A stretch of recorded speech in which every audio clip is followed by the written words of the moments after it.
Ladies and gentlemen, we had a crazy night of professional wrestling last night. We had NXT TakeOver 30 on the WWE Network, but we also had another show. We had an AEW special Saturday Night Dynamite on TNT because of the NBA playoffs.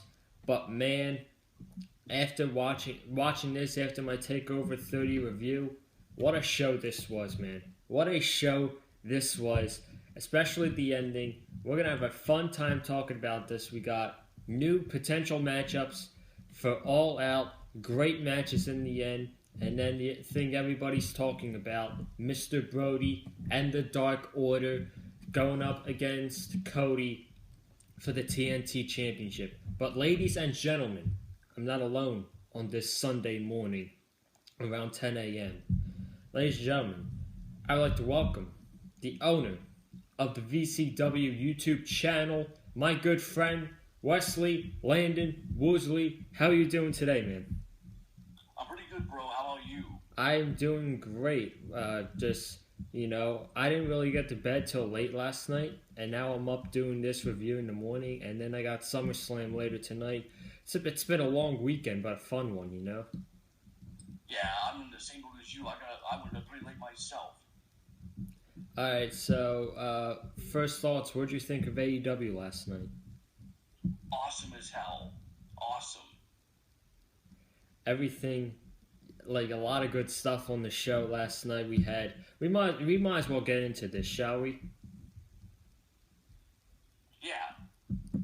Alright, so before we get into this, make sure you guys check out previous videos. More importantly, I need you guys to check out my NXT TakeOver 30 review from last night on the channel. Let's get that up to around 100 views. I would really appreciate that. But for AEW, we opened up with a tag team match with FTR, Dax Harwood and Cash Wheeler versus Mark Quinn and Isaiah Cassidy of Private Party. This was around 12 minutes. FTR won with a Shatter Machine that Mark Quinn sold the shit out of. The match was very good. Private Party had a breakout performance. Mark Quinn, I don't know about you with Mark Quinn, but Mark Quinn is someone that I'm a huge fan of, especially after the match he had with Cody a couple months ago. What about you? I have to agree with you on that. And like you said, he sold the shit out of that Shatter Machine. I think it's like called something Express now, I believe. Goodnight Express.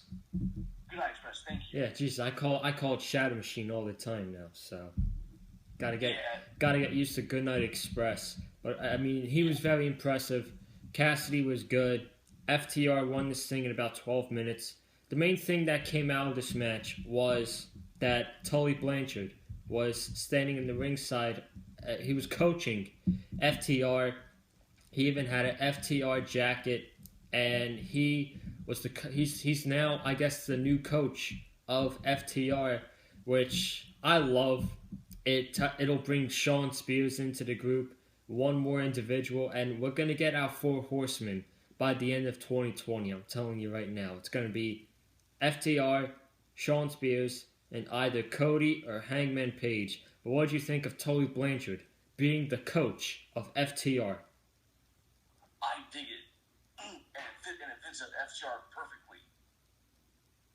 Yeah, I mean, it fits them perfectly, man. So FTR got the win over Private Party. We then got to the next match, which was an 8-man tag. We had the Natural Nightmares, Dustin Rhodes and QT Marshall, teaming up with Jurassic Express, Jungle Boy, and Luchasaurus to go up against the Lucha Bros, Pentagon and Phoenix, the Butcher and the Blade. I don't know about you. They have so many chaotic 8-man tags. The action was fun, but man, it was kind of hard to watch because you didn't know like who was in the match, and all they were doing was flying around, hitting their big spots. I don't know. I just was not a fan of this match. I love the chaotic and awesome action, but man, there's a time and place. You got to tone things down a little bit. This match had to tone things down. I don't know about you, but I wasn't really a big fan of this match. Neither was was. I did kind of like that little tension between the Butcher and the Blade and Phoenix and Pentagon when they were about to get into it, and then I believe it was a Jungle Boy who got the roll for the win. Yeah, let's get into that. So at the end, Pentagon was holding up Jungle Boy. His partner Phoenix wasn't there, so the Blade was going to go to the top and hit Ray Phoenix's move, and Pentagon got in the Blade's face, Pentagon got in the Blade's face. The Blade pushed Pentagon back, and then Jungle Boy rolled up the Blade and got the win for his team. So then we got the Butcher, the Blade, the Lucha Bros all arguing together, and out comes Eddie Kingston. He's like, we need to get together. He said, this is not all of you. What are you? He calls Pentagon, you're the best, you're one of the scariest luchadors in the world who's intense and physical. This is not you. You're the Butcher. You're supposed to be the baddest man in AEW, and now you're arguing like a child, like you're 10 years old. That was pretty funny. Eddie Kingston's a good promo, man. He is a great promo. We'll get to that at the end of this segment. He goes to the Blade. He said, "Me and you have traveled all over the world together, indie wrestling shows, and now we're here on TNT, and you look like a chump." And then he goes to Phoenix. He says, "No, brother, come here, Phoenix." He said, "You know I love you with all my heart. We've been around the world together, but you're not going to get anywhere if you're acting like this." And then he said, "We need to embrace." So we got Pentagon and the Butcher shaking hands, and they all come in as a circle and hug, while Eddie Kingston laughs and gives a wink at the camera. I don't know what that was all about, but I guess we'll have to stay tuned. But as for this, I feel like if they do a faction with these 5 individuals, this could be great for AEW, especially led by a guy like Eddie Kingston.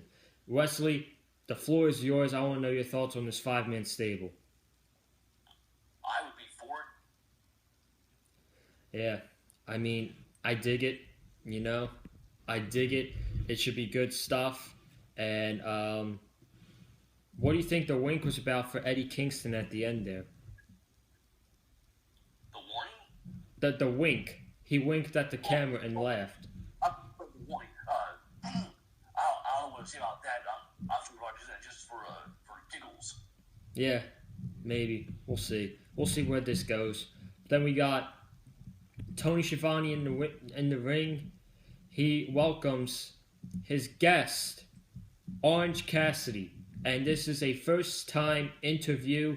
Cassidy doesn't get a word out. Schiavone asks him, how's this like to defeat Chris Jericho with the biggest match of your career? He just doesn't say a word. Jericho then comes out. He says, Cassidy, I gotta give it to you, man. You beat me clean in the ring last week. You have solidified yourself as a main eventer in AEW. And I thought no one would think that, but I'm going to give you credit. And then he was like, here's the problem, though. I have 1 win. You have 1 win. We need to settle this once and for all. And he said, we've done singles matches before in the past. How about we take it an extra step further? He said he created a match that has a ladder and a briefcase, which is Money in the Bank, which is true. And people still argue that Jericho created the Money in the Bank briefcase. So that's kind of ridiculous. And then he says, this is a new match of my creation. I call it the Mimosa Mayhem match. So then what he shows on the board is he shows that the match will be decided by pinfall, submission, or you can throw your opponent into 500 bottles of bubbly or 1,000 gallons of pure orange juice. That's the way the Mimosa Mayhem match goes. This sounds ridiculous, but knowing Chris Jericho and his creativity, I think this is going to be excellent, and I literally can't wait for this. Same here. So then, at the end, Jericho brings out the Inner Circle. He brings out Hager, Santana, Ortiz, and Sammy Guevara. And he says, "We want a toast." And they pop the champagne, and they pour the champagne in the ring. And he's like, "Get 'em, boys." So then Jericho hits a Judas effect on Cassidy. And we're off to the races with Jericho Cassidy literally in 2 weeks. So I'm really looking forward to that match, man. All Out is going to be a great pay-per-view, I'm telling you right now. Are you going to be watching that show? Yes. Nice. Nice. So now we get 6-man tag. Kenny Omega and the Young Bucks versus the Dark Order. John Silver, Alex Reynolds, and 5. Once again, the chaotic action. I enjoyed the match, but sometimes they gotta slow it down a little bit just so we can like catch up and know what's going on. But I enjoyed this more than I did the 8-man tag that we had earlier. This was pretty obvious what was going to happen. The Young Bucks and Kenny won clean over Allen Angels 5, and then Kenny got the chair. He wanted to slam one of the Dark Order members under the chair. The Young Bucks kicked the chair. He's like, "What are you doing, Kenny? What are you doing?" So Kenny Omega showing heel tensions. I want to know what you think about this Kenny Omega heel side, and will he be the one to turn heel, or will it be Adam Hangman Page? I'm kind of on the fence on that one, but if I had to pick one over the other, I think it'd be okay to see Omega as a heel and see the Elite as a heel, but if not, definitely Hangman Page should be the one that should be turning heel. Yeah, because if Hangman Page turns heel, people are still going to cheer him. He's still going to be over as hell because he is beloved by the AEW fan base, and it's not going. I don't think it's going to work if Hangman turns heel. I don't know about you, but yeah. So that was that. We got a backstage interview with Tully Blanchard and FTR, and Alex Marvez is there. And he's like, "Next week you will be competing in a gauntlet match where the winner goes on to fight for the tag team titles at All Out. It'll be the Natural Nightmares versus the Young Bucks versus the Best Friends versus FTR. Winner goes to All Out to face Kenny and Hangman for the titles." And he asks, "What's this all about with Tully Blanchard?" And Cash is like, "Alex, we just want to be the best. We want to be the best tag team in the world, and in order to do that, we have to have somebody like Tully Blanchard by our side who's been there, done that, and will lead us to success." And Tully Blanchard's like, "This is why these two are the best tag team in the world. Tonight was step 1. Next week when we win the gauntlet, that's step 2. Then we got the title match, and then Hangman Page runs in and starts yelling at FTR because of what they did to Rock and Roll Express." And Dax is like, "Listen, this is just business. The reason they attacked us was because they turned their back on us. They turned their back on the best tag team in the world. And what we did was just business. This was not towards you." And then they toast. So, gauntlet match next week. Natural Nightmares, Young Bucks, Best Friends, FTR. Who do you got? FTR. No doubt. So, you think we're going to get a clash between FTR and the Young Bucks in the finals of this gauntlet on on TNT? Yes. Wow. That's pretty bold. I don't know. They could do a screwy finish where both FTR and the Young Bucks win, and they do a triple threat for the tag team titles at All Out. That's where I could see this all going. And if that happens, it could be anything. It could be FTR versus Omega and Page. It could be the Young Bucks again, or it could be a triple threat.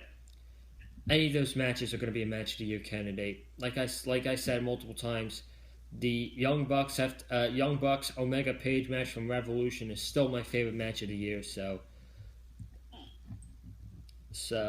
that should be some pretty good stuff next week.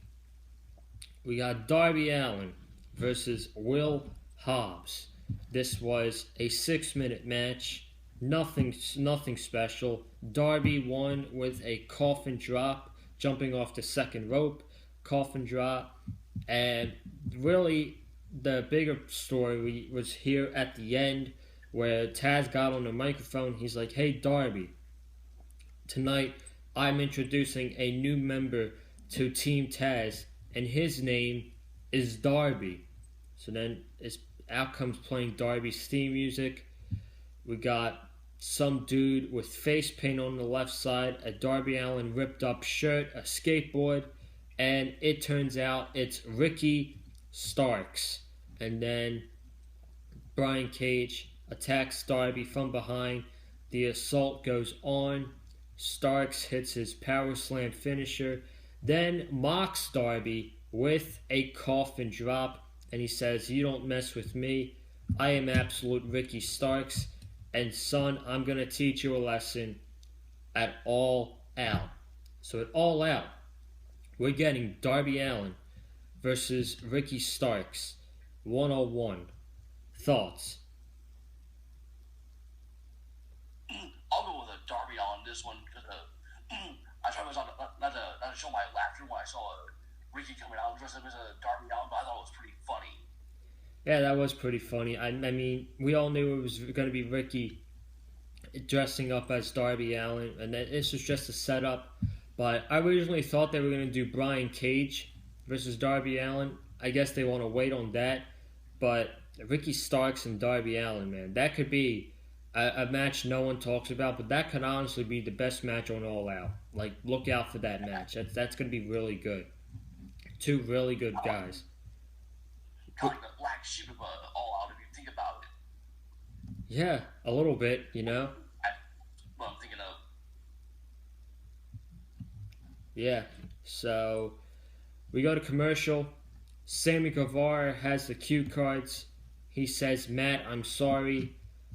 I did not mean to hit you with the chair. Next time you should probably catch it." And then out comes Matt Hardy during the commercial. Matt Hardy attacks Sammy Guevara. He's smashing him with a steel chair. Then he throws him off the stage, through a table. And this sets up a tables match between Matt Hardy and Sammy Guevara next week on Dynamite. I honestly thought they were going to save this for All Out. But the fact that it's on Dynamite next week, I mean, I'm not going to complain. It should be a good match. But I expect Sammy to win this tables match next week. What do you think? I can agree with you on that. I was going to go with Matt Hardy to get like a little bit of revenge for what happened with the chair a couple weeks ago. But, I mean, yeah, if Guevara wins, then Guevara wins as well. Yeah, but I honestly feel like Sammy, who's the younger guy, Matt Hardy's just there to help the younger talent. I feel like Sammy could really use this win. Yeah. So moving on here, we go backstage to NWA Women's Champion Thunder Rosa. And I didn't expect this. This was a huge surprise. Thunder Rosa, a world-class women's wrestler. She said, "Fans on social media have been asking for this. Now they got it. I come here for one reason and one reason only, is to put the women's division on the map like it deserves to be. I am Thunder Rosa, and Sheeta, I am coming for your AEW Women's Championship. You wanted a challenger, now you got one right here." So I guess we're getting champion versus champion with Thunder Rosa versus Sheeta. When I thought about this, I'm like, if AEW can somehow work out a partnership deal with NWA, I'm all for it because they got some great talent over there. Yes, they do. I would love to see that, and we're on the step with that direction with Eddie Kingston and Thunder Rosa now in AEW. They got the finals of the Women's Tag Team Cup Tournament. Now, have you been keeping track with this tournament on YouTube?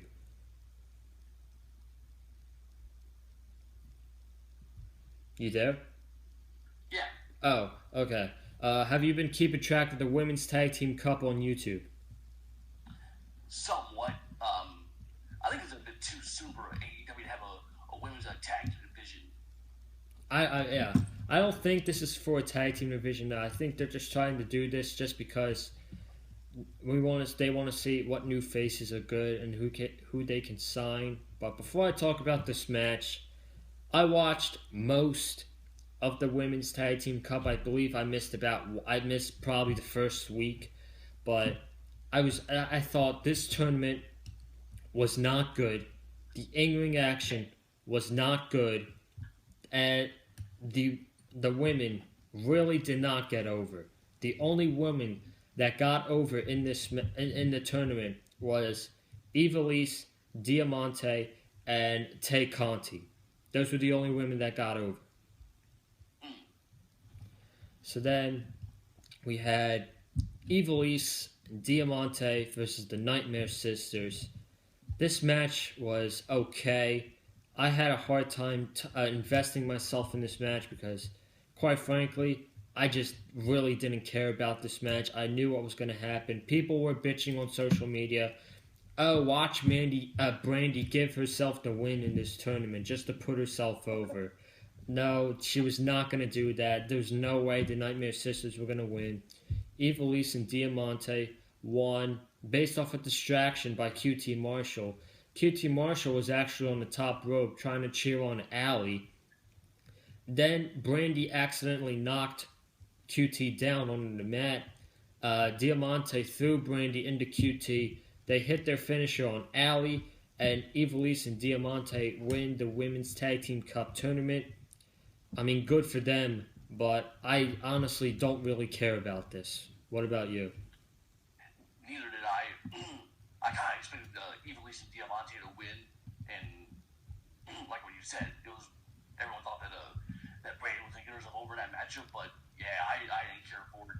No, I didn't care about it, and the more we see Brandy Rhodes not in the wrestling ring and as a manager, the better, because she is Alexa Bliss.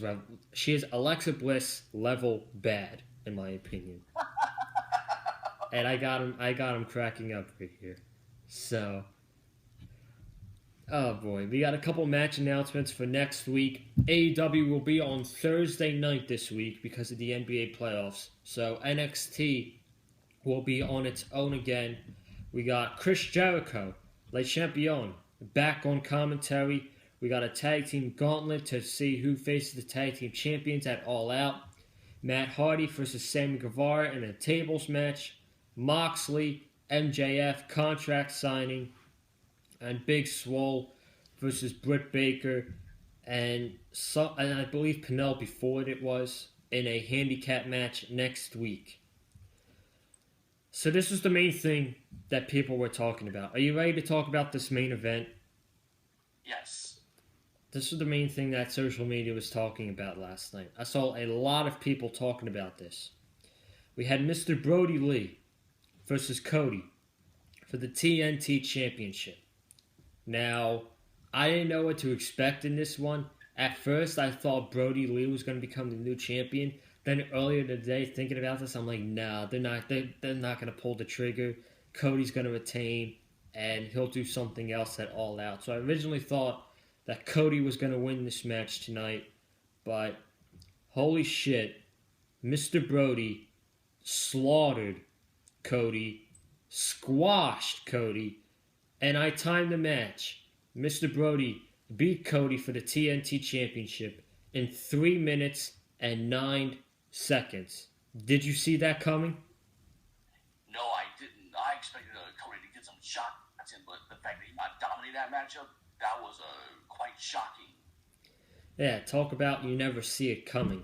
I mean, SummerSlam's tagline this year is you'll never see it coming. And I doubt we'll get anything shocking on that show. No. So, this match was 3 minutes, like I said. Brody hit a drop kick immediately on Cody. Then he just dumped him on the outside. Cody landed right on his head, which looked terrible.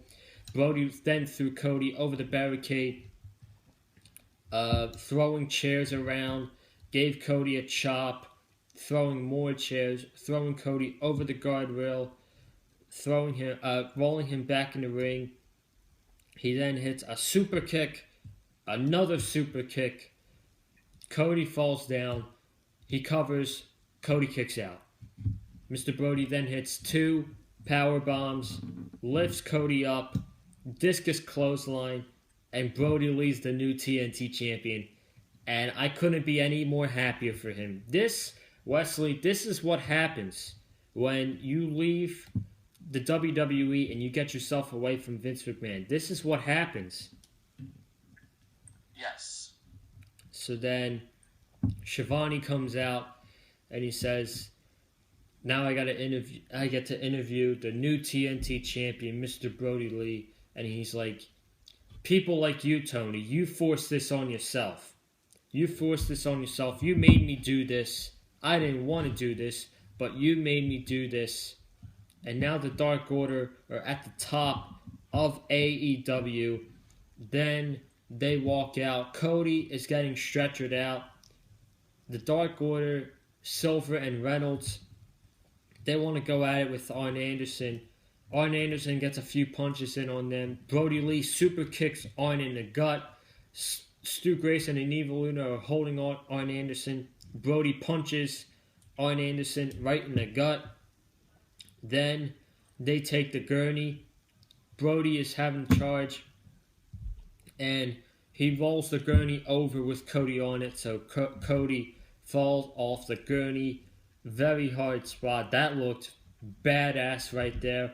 Reminds me of Braun Strowman and Roman Reigns back in 2017. I don't know about you, but it reminded me of that spot. Yeah, I kind of reminded me of that. I think it was like even like one like back in the early 2000s, like I think it was a Big Show and Rey Mysterio with the gurney as well. Oh, I remember that. Wasn't that on SmackDown or something? Yeah, it was on SmackDown. Yeah, I remember. That was pretty cool. So it reminded me of the Braun Strowman, Roman Reigns, and now Big Show and Rey Mysterio. So that's a nice throwback right there. And then the Dark Order, we see them dragging out QT Marshall and Dustin Rhodes, attacking them. Then Brody Lee tells his boys to line up for the Dark Order symbol. Then Brandy Rhodes gets in their way and she's covering Cody up. In walks Anna Jay. Brody Lee looks at Anna Jay and Anna Jay puts a chokehold in on Brandy, and that's the way Dynamite went off the air. This accomplished so many things. Okay, you have. Do you see people on the timeline on Twitter all the time shitting on Cody? Oh, Cody's burying this person, and he's not giving people those chances. Yeah, I do. So people should not be arguing about what happened tonight, because literally, if that's not putting over an individual, and that's not putting over a stable, big time, I don't know what is. And these people just, I don't know. They just hate AEW just because they're not WWE. You know, man. So that's all. Yeah. So tonight, Dark Order got over big. They probably got the most over on both shows, in my opinion. If I had to say what was a better show, I would go with TakeOver. But what was the best thing on the night, segment-wise, I'm going with that TNT Championship main event with Brody Lee and Cody. So that's it, man. That's the AEW Dynamite review right here on the Big Fight Field channel. I want to thank you guys for watching this review. If you have not already, subscribe to the channel before SummerSlam tonight. You're going to want to do it. Subscribe to the channel. Comment down below what you thought of AEW Dynamite last night. Leave a thumbs up if you like the review between myself and Wesley, Landon, Woolsey. Follow me on Twitter at @comment_Joseph. Where can they follow you on social media? They can follow me on Twitter. It's a Wesley Landon Woolsey, aka Mr. Woos. Instagram, same thing. And Facebook, they can add me as a friend on there as well. And I use my name on there too. and also you can subscribe to my channel on YouTube as well, because I'll be restarting the VCW on the WWE 2K19 game next week. Subscribe to his VCW channel. You're not going to want to miss it. He even created a character of me, which I want to thank you about. That's pretty cool, man. So, thank you for that. Yep, thank you for that. Any last minute words before we get out of here? Get Big Fight Fuel to 200 subscribers. You heard him, man. Big Fight Fuel, 200 subscribers. We're just 18 away for 200 subscribers. Anyway, this is Joseph Common. This is Wesley, Landon, Woolsey. I want to thank you for coming on the channel this morning for AEW. It was such a blast having you on the channel, man. Oh, thank you. Yep, no problem. And I'll see you guys later tonight for SummerSlam here on the channel. I pray it's a good show, man, because I don't want to be negative tonight. So I hope it's a good show. So have a good night. Have a good day, and stay safe.